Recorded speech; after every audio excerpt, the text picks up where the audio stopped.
You can refer to each of the 8 notes in a scale by that number in the scale that it falls upon.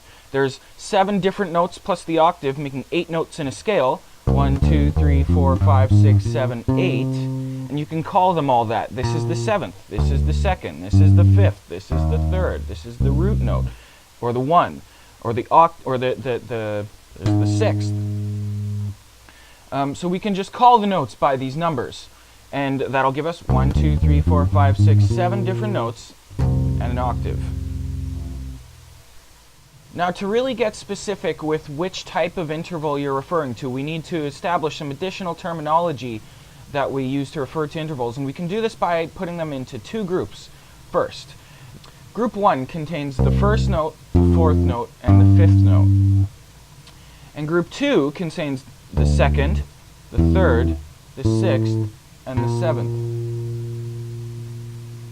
Now, depending on which group the interval falls in, group 1 or group 2, we'll give it different labels for how we can refer to it and how we can alter it.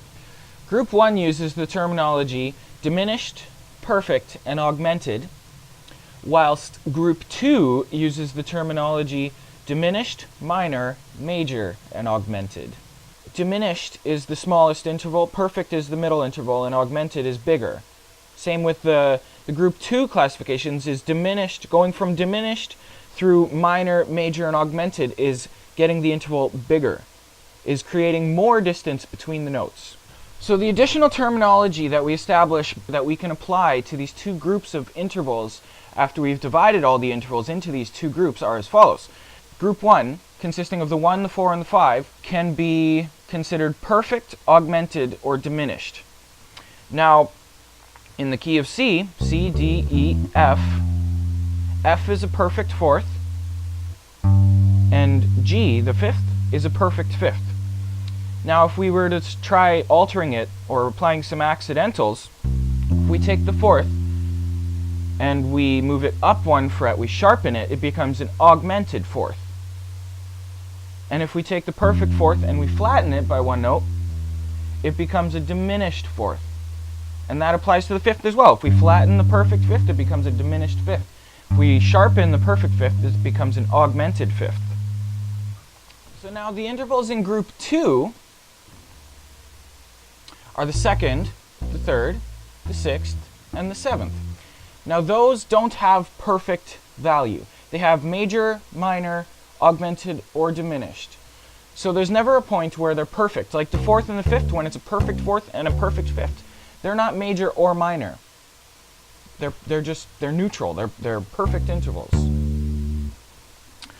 Now a 3rd, being the note in the scale that determines the actual major or minor quality of the chord of the scale you're playing, the 3rd is either going to be a major or a minor 3rd.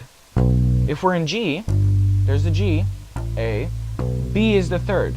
Now the B is the major 3rd, and B flat is the minor 3rd.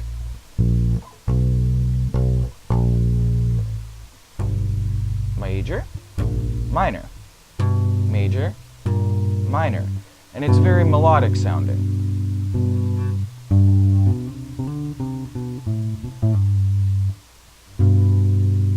The minor 3rd is equally as expressive, but it's expressing a different emotion. That one's almost triumph or something, you know? Victory.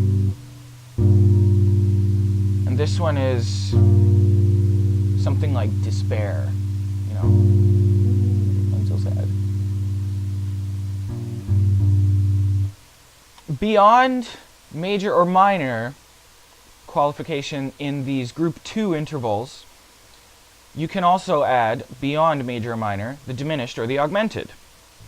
So, if this is G, and this B is our major 3rd, it's already major, so essentially it's already a sharpened. If we were to hypothetically pretend that there was a perfect to move it away from, the major one is already sharp of that.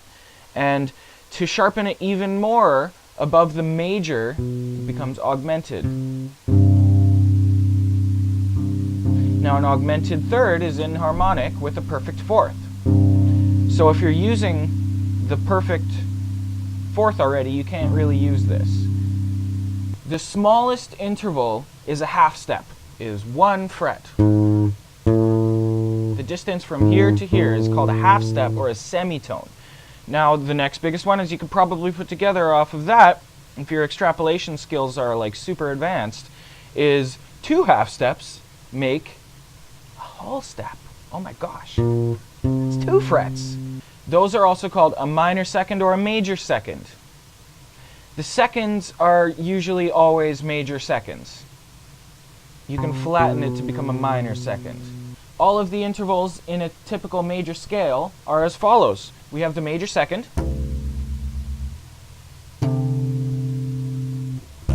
major second, we have the major third,